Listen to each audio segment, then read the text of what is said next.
Namaste viewers and listeners. Myself Dr. Brahmdatt Sharma, Associate Professor, Department of Komarbritya, Shri Shirdi Sai Baba Ayurvedic College, Rainwal, Jaipur.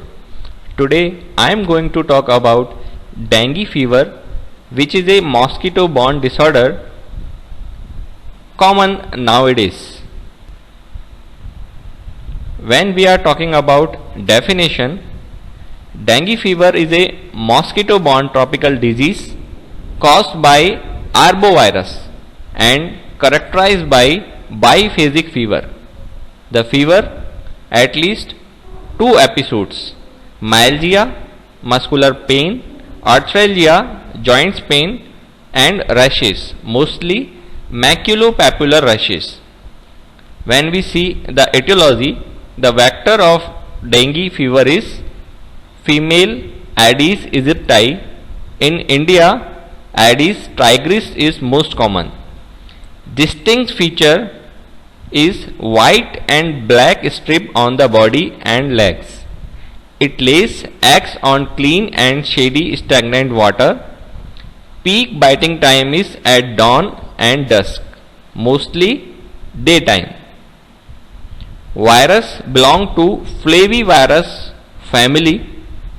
It is single strand RNA virus. It has 4 serotypes: dengue virus 1, 2, 3 and 4.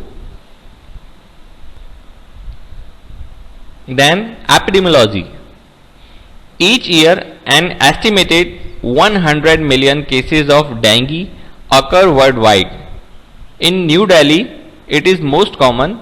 Outbreaks of dengue fever reported in 1967, 1917, 82, 96 and 2016. In India, there has been a decline in dengue cases and death since 2017 to 2018, from 1,88,401 to 89,974, and death rate 325 to 124. You can see in this map the mostly affected area of dengue fever is Delhi, Haryana, Punjab, Rajasthan, Gujarat, and in south Pondicherry.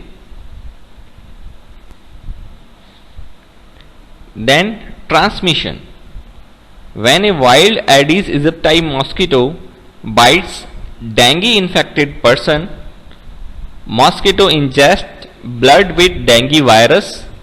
It takes 8 to 10 days for dengue virus to incubate. Then dengue infected mosquito bites another person.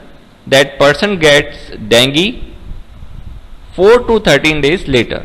This is the cycle of transmission. Next very important slide is pathophysiology of dengue virus. When dengue virus infect mononuclear cells, that is lymphocytes and monocytes, there is two pathway. In first, there is activation of T cells, so there is stimulation of complement system and cells of innate immunity, so there is direct coagulation disorders. In second pathway, there is production of specific cross-reactive antibodies. The antibodies cross-react with platelets. Then the pathophysiology of coagulation disorders. Then antibodies cross-react with plasmin, so directly coagulation disorders. When antibodies cross-react with endotheliocytes, the cells of endothelium. What is the function of endothelial cells? They are the mediator between vessels and tissues. So when the dysfunction occur here, or there is apoptosis, it may be in liver, tissue macrophages and bone marrow. So there is release of toxic products into the blood and activation of fibrinolytic system. It may produce coagulation disorders. In bone marrow, it may lead to suppression of hematopoiesis. So there is directly coagulation disorders. So this is the basic pathophysiology of dengue virus. There is 4 clinical stages of dengue fever. In first one there is undifferentiated fever, second is classic dengue fever, third is dengue hemorrhagic fever, and fourth is dengue shock syndrome. Next is dengue time scale. Incubation period of dengue fever is 3 to 14 days. So there is no symptoms in this period. Next phase is febrile phase. It is phase of 3 to 7 days. Fever is present in this phase with myalgias, rashes, petechiae, tourniquet test, leukopenia, and there may be mild bleeding. In last time of this phase there may be warning signs. Another phase is critical phase. It is phase of 1 to 2 days. In this period fever mostly resolves and capillary leak, shock, severe hemorrhage, severe organ involvement is there. It is dangerous phase. Next phase is recovery phase, the phase of 3 to 5 days. Mostly in this phase there is fluid reabsorption and diuresis. When we are talking about clinical manifestation, we can divide the dengue virus infection in 2 phases. First one is asymptomatic and second is symptomatic. Symptomatic phase we can divide undifferentiated fever and dengue fever, commonly known as dengue fever. Next is dengue hemorrhagic fever. If plasma leakage is there, there may be dengue shock syndrome. If no shock, it may called dengue hemorrhagic fever. First clinical phase is dengue fever. In this phase there is high grade fever. It crosses the level of 40 degrees Celsius. There is myalgia, muscles and joint pain, arthralgia, vomiting, skin rashes, mostly maculopapular rashes, retroorbital pain, pain behind eyes, headache, and bleeding from mouth and nose may be there. Then another phase is dengue hemorrhagic fever. It develops 3rd to 7 days of illness, rapid onset of plasma leakage due to increased capillary permeability. There is altered hemostasis, the coagulation disorder, damage to the liver resulting in severe fluid loss and bleeding, skin hemorrhage and maculopapular rashes, gingival and nasal bleeding, or there may be hematuria, gastrointestinal bleeding due to capillary fragility. So there is hematemesis, melena, black stool is there, hematochezia, the fresh blood in the stool. Next critical phase is dengue shock syndrome. So all symptoms that are mentioned in dengue hemorrhagic fever is present in this phase. Evidence of circulatory failure, rapid and weak pulse, narrow pulse pressure, that is below 40 mm of Hg, hypotension is there, cold, clammy skin, and there is restlessness of the patient. WHO diagnostic criteria for this stage: first necessary thing is history of acute fever, hemorrhagic tendencies demonstrated by at least one of the following. There is positive tourniquet test, petechiae, ecchymosis or purpura, skin lesions. Then warning sign as it could lead to severe dengue. They are immediate medical attention, severe abdominal pain or vomiting, red spots or pataki on the skin, bleeding from nose or gums, vomiting blood, black tarry stool, drowsiness or irritability, pale, cold and clammy skin, difficulty in breathing. So it should be considered for severe dengue. Then diagnosis. Physical examination may reveal the following for the diagnosis: low blood pressure, a weak rapid pulse, rash, red eyes, red throat, swallow glands and enlarged liver. So these clinical signs for diagnosis of dengue fever. Then investigation. NS1-AG, a structural protein secreted by all flaviviridae viruses, detectable up to 10 days after onset of illness. It may be done through ELISA or rapid test lateral flow serology.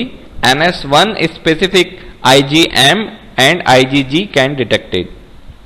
Next is dengue virus 1 to 4 can be isolated from real-time polymerase chain reaction. It is useful for first 5 days of symptoms. Its sensitivity is more. IgM capture ELISA detected as early as 4 days after the onset of fever. Then viral cell culture. It is confirmatory. Identify the serotype of the dengue virus. Needs acute serum sample within first 5 days. Next is PRCN, that is plaque reduction and neutralization assay. It's a most specific serology tool, measures titer and neutralizing antibodies. Both these tests are not available at most of the laboratories. The clinical suspected case of dengue, if reached less than 3 days, the diagnosis method is dengue real time PCR or dengue NS1 by ELISA test. If negative, then MAC ELISA for IgM can be done. If again negative, then repeat after 2 to 4 days. If case reaches after 3 days, you can direct do IgM detection by MAC ELISA. If negative, other test is NS1 antigen by the ELISA. So these are some methods for dengue virus diagnosis. The characteristic finding in dengue, this is important. There is thrombocytopenia, that is platelet count less than 1 lakh per mmq, leukopenia, mild to moderate elevation of liver enzymes, that is AST or ALT values, positive tourniquet test, it cause pataki below the tourniquet, X-ray of the chest shows pleural effusion. So these are characteristics finding of dengue virus. What is tourniquet test? It is performed by inflating the blood pressure curve to a point midway between systolic and diastolic pressure for at least 5 minutes. A test is considered positive when 10 or more pataki per 2.5 cm square or 1 inch are observed. In dengue hemorrhagic fever, the test usually gives a definite positive results that is more than 20 pateki in this area. So you can see in this picture the method of tourniquet test. In dengue hemorrhagic fever, the following may be present: increased hematocrit level. It is result of plasma extravasation or third stage fluid loss. So increase RBC level according to the whole volume. There is hypoproteinemia, prolonged prothrombin time and prolonged activated partial thromboplastin time (APT), decreased fibrinogen in coagulation disorders of dengue hemorrhagic fever. Finally, the management. Dengue fever is usually a self-limited illness. No antiviral therapy is available for dengue virus. Supportive care with analgesics, fluid replacement and bed rest is usually sufficient. Aspirin, NSAIDs and corticosteroids should be avoided. Dengue hemorrhagic fever to be treated with suitable fluid replacement. No vaccine available. Difficult in view for 4 serotype. Protect yourself from mosquito bites. It is necessary. Then treatment of shock. Crystalloid like dextrose, normal saline or ringal lactate. It should be given 10 to 20 ml per kg over 30 minutes. Then every hour till pulse, blood pressure or central venous pressure and urine output is normalized. In profound shock, initially colloid like hetastarch and Hemasil can be used. In case of thrombocytopenia, platelet transfusion is must. In dengue hemorrhagic fever or dengue shock syndrome, plasma expansion with crystalloid solution is the mainstay of the therapy. For fever, paracetamol can be used. Aspirin should be avoided.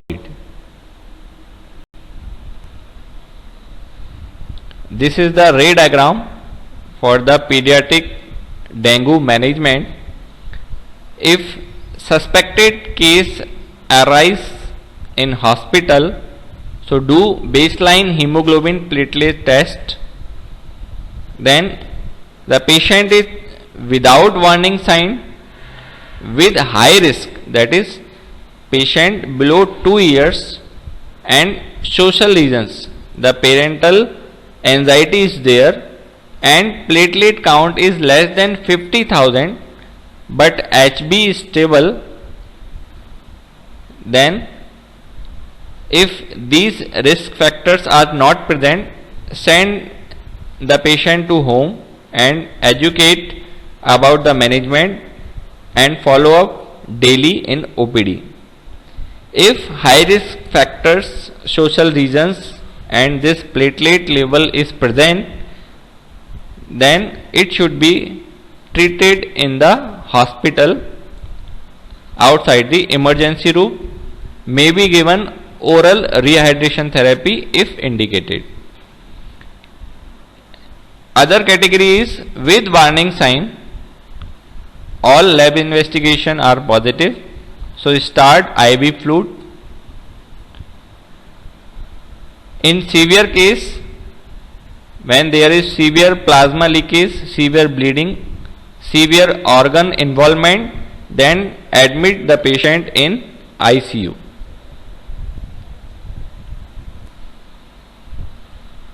The course of dengue fever.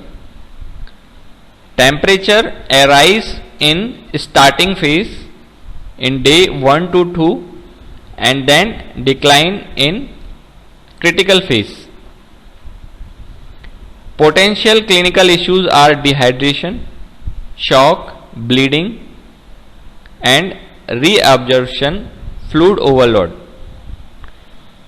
In laboratory change, there is increase in hematocrit values after 2 to 3 days, then it goes to normal level, and decrease in platelet count after 3 days to 6 days, then it increased gradually,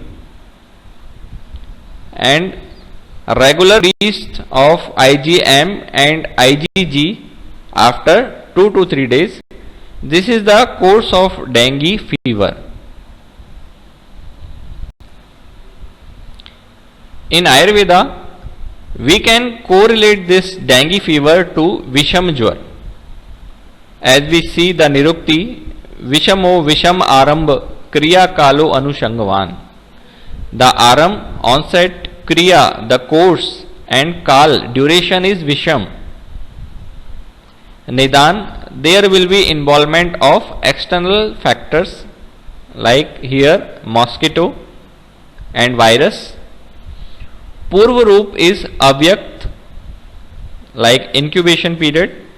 Here the time taken is very fast, so that we can appreciate the Purva Roop, the prodrome here.